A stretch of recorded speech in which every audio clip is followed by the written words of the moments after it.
Kejaksaan Agung tangkap Henry Lai, tersangka utama kasus korupsi timah 300 triliun.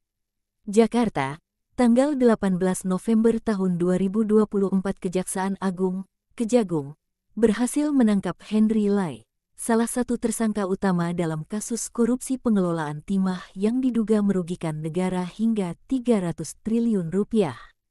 Henry diamankan di Bandara Soekarno-Hatta pada Senin, 18/11, malam. Henry Lai berhasil diamankan oleh tim penyidik saat tiba di Bandara Suta, ujar Kepala Pusat Penerangan Hukum Kejagung, Harley Siregar. Pantauan di lokasi menunjukkan Henry tiba di kantor Kejaksaan Agung sekitar pukul 23.13 waktu Indonesia Barat. Ia mengenakan kemeja berwarna pink dan tangan terborgol, tanpa memberikan komentar apapun saat digiring oleh penyidik. Kasus ini merupakan salah satu skandal korupsi terbesar dalam sejarah pengelolaan sumber daya alam Indonesia.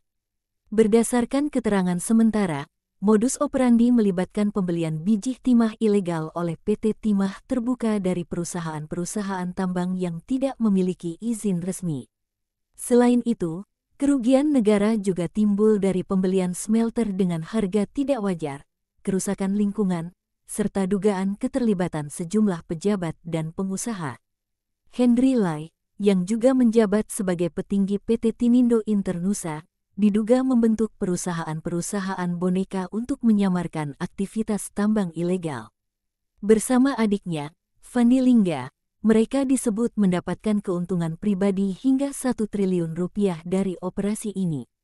Kasus ini telah menyeret 22 tersangka, termasuk beberapa mantan direksi PT Timah, pengusaha Harvey Moise, hingga pihak-pihak lain yang diduga terlibat. Sebagian tersangka telah menjalani proses persidangan di Pengadilan Tindak Pidana Korupsi Jakarta. Henry Lai sendiri telah ditetapkan sebagai tersangka sejak April tahun 2024, namun baru dapat ditahan setelah sebelumnya dirawat di Singapura karena alasan kesehatan. Hingga berita ini diturunkan, Kejaksaan Agung belum memberikan keterangan lebih lanjut terkait hasil pemeriksaan terhadap Henry.